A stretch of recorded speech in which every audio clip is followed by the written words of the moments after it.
দর্শক, গতকালকে নতুন সরকার শপথ নিয়েছে। নতুন সরকারের কার্যক্রম আজকে নবনির্বাচিত প্রধানমন্ত্রী জাতীয় স্মৃতিসৌধে তার শ্রদ্ধা নিবেদন করেছেন। মন্ত্রিপরিষদের বৈঠক বিকালে হয়েছে। এরকম একটা সময়ের মধ্যে দিয়ে আমরা দেখেছি গতকালকের শপথ অনুষ্ঠান বর্জন করেছে এনসিপি এবং জামাত।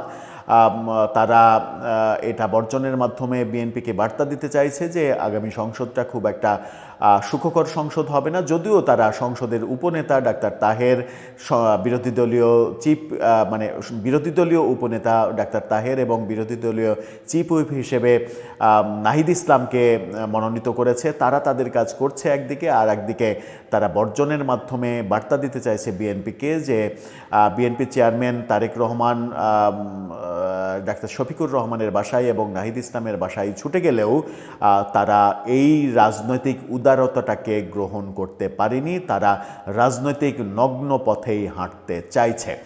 সেরকম একটা মুহূর্তে সাবেক উপদেষ্টা এবং এই জোটেরই খুবই ঘনিষ্ঠ হওয়ার কথা ছিল যার, কিন্তু ঘনিষ্ঠ হতে পারেননি মাহফুজ আলম, তিনি ফেসবুকে একটা পোস্ট দিয়েছেন এবং পোস্ট দিয়ে এই কর্মকাণ্ডকে এক ধরনের ভণ্ডামি বলেছেন।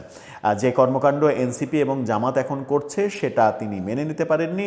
এই ধরনের ভণ্ডামি পরিত্যাগ করার আহ্বান জানিয়েছেন। সেই পোস্টে গিয়ে আবার আসিফ মাহমুদ সজীব ভুঁইয়া করেছেন কমেন্ট।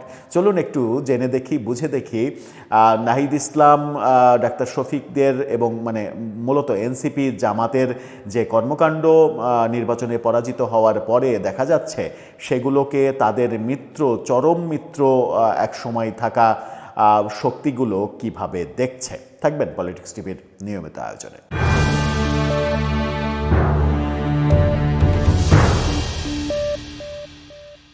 দর্শক, বলছিলাম মাহফুজ আলমের ফেসবুক পোস্ট সরকারের শপথ অনুষ্ঠান পরিচালনা সহ নানা ব্যাপারে ত্যক্ত বিরক্ত মাহফুজ আলম ফেসবুকে পোস্ট দিয়েছেন। তার পোস্টটা দেখে নিন। তিনি সেখানে বলছেন, নির্বাচনী বাটোয়ারা মেনে নিয়ে এখন বিরোধিতার নাটক করা বন্ধ করেন।